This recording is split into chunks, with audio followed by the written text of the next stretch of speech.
Pour ces municipales, le RN n'avait pas fixé d'objectif, si ce n'est celui de poursuivre votre stratégie d'ancrage local. Est-ce que vous êtes satisfait ce matin Oui, de ce premier tour? c'est un objectif réussi. Nous avons au terme de ce premier tour 23 maires réélus. Nous avons plus de 1000 conseillers municipaux élus ou réélus. Donc c'est un beau succès qui confirme quoi? Qui confirme d'une part que la gestion Rassemblement national, ça marche.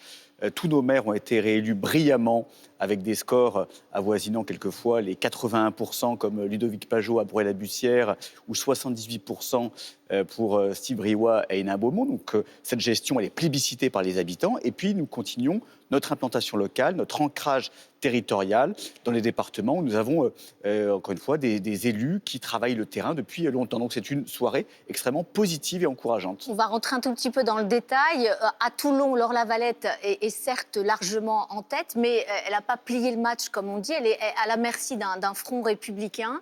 Vous êtes optimiste ? Oui, je pense que Laure Lavalette sera la prochaine maire de Toulon. Et j'appelle sur votre antenne toutes les Toulonnaises et tous les Toulonnais qui souhaitent le changement à se mobiliser autour de sa candidature, qui est la seule qui peut apporter cette rupture qui est nécessaire. Pourquoi elle n'a pas affiché le logo du Rassemblement national sur ses affiches? Est-ce que c'est encore compliqué d'assumer, d'appartenir au RN pour remporter une ville importante? Non, pas du tout. Tout le monde sait que Laure Lavalette est députée Rassemblement national de Toulon. Elle est porte-parole du mouvement.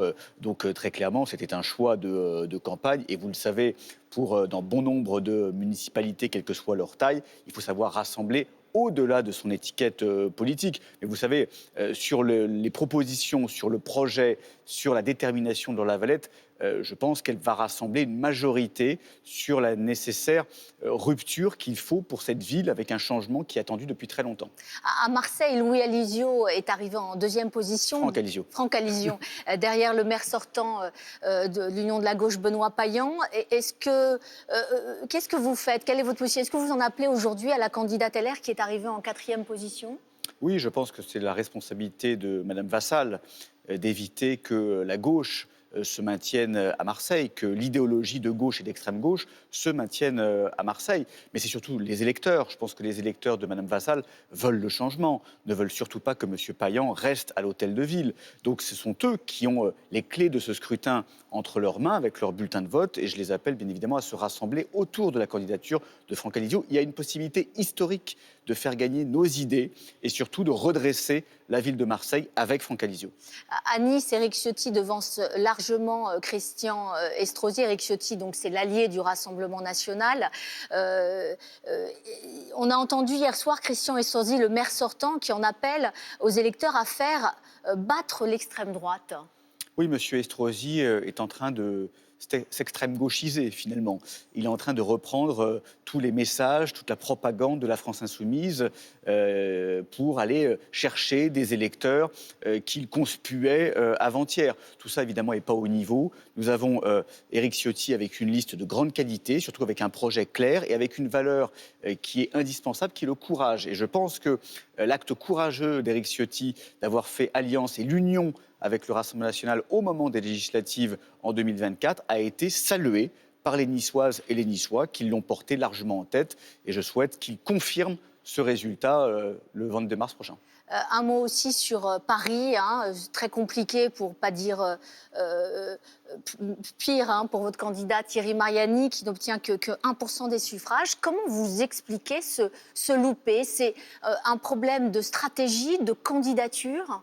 Bon, Paris n'a jamais été une zone de force du Rassemblement national, vous le savez. Et puis, non mais regardez Sarah Knafo, oui, elle dépasse les 10% à Paris. La candidature de Thierry Mariani a été largement éclipsée par l'emballement médiatique autour de Sarah Knafo, qui a bénéficié, il faut bien le dire, d'une préférence médiatique. Je ne parle pas de votre antenne, bien sûr, mais qui, encore une fois, a eu beaucoup de visibilité lors de cette campagne. Je vais retourner la question, est-ce qu'elle ne s'est pas donné de la visibilité que n'a pas su trouver Thierry Mariani? Bon, ce n'est pas la question, mais je veux dire, encore une fois, à Paris... C'est la mienne. Oui, non, mais on connaît les résultats du Rassemblement national à Paris. Ce n'est pas pas là où nous enregistrons de bons scores, compte tenu de la sociologie. Moi, j'observe qu'il n'y a pas que Paris, même si c'est la capitale de notre pays et qu'elle attire évidemment beaucoup d'attention. Moi, j'observe l'ancrage dans bon nombre de départements. J'observe la percée dans bon nombre de villes où nous réalisons, encore une fois, des scores assez magnifiques et la continuité de cet ancrage et cette implantation locale. Est-ce que tous vos candidats vont se maintenir au second tour ? Oui, c'est la règle, puisque les électeurs du Rassemblement national souhaitent qu'il y ait des élus Rassemblement national. Ils ne souhaitent pas qu'on se désiste. Et je pense que des élus dans un conseil municipal, des élus RN, ça va apporter d'une part des idées différentes, ça va apporter une défense des intérêts des habitants pendant 7 ans. Et c'est important que ces idées soient représentées dans les conseils municipaux. Mais hier soir, on a quand même entendu Jordan Bardella dire que dans quelques villes, le RN pourrait se retirer au profit de la droite. Il pense à quelle ville ? Ce sera déterminé par la direction nationale, mais il est vrai que dans certaines villes, là où nous pouvons faire alliance, là où nous pouvons surtout empêcher la victoire de la gauche extrême et de l'extrême gauche, il y a certainement matière à travailler ensemble. Et d'ailleurs, on le voit dans bon nombre de territoires, des listes sans étiquette, où nous travaillons avec des maires divers droite, qui partagent nos idées, qui partagent nos valeurs. Nous appelons à un large rassemblement dans le but d'améliorer la vie des gens et surtout d'éviter le pire. Et le pire, c'est l'extrême gauche et les filles. Mais ça, est-ce que c'est pas finalement un enterrement de première classe, en douceur aussi, du ni droite ni gauche, qui était cher à Marine Le Pen jusqu'à présent ?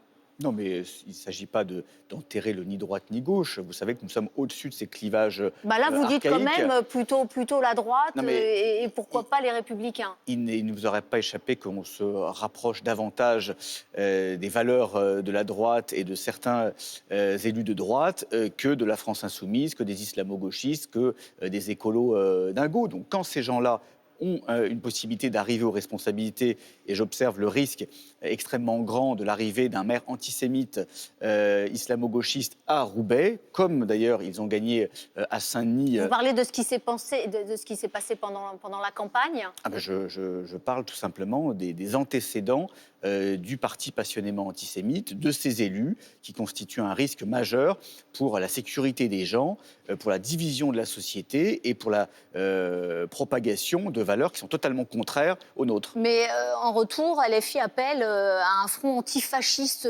contre vous. Donc ça veut dire quoi ? Que le cordon sanitaire, il est toujours là ? Non, il n'y a pas de cordon sanitaire. Le seul cordon sanitaire qui doit exister, c'est contre la France insoumise. La France insoumise est un mouvement anti-républicain, est un mouvement raciste et racialiste, est un mouvement passionnément antisémite. Il doit être combattu avec toutes les forces républicaines. Il ne faut pas transiger, parce qu'encore une fois, il en va de nos valeurs, de notre démocratie et de la sécurité de nos compatriotes. Merci beaucoup, Merci Julien Audoul. Bonne journée à vous.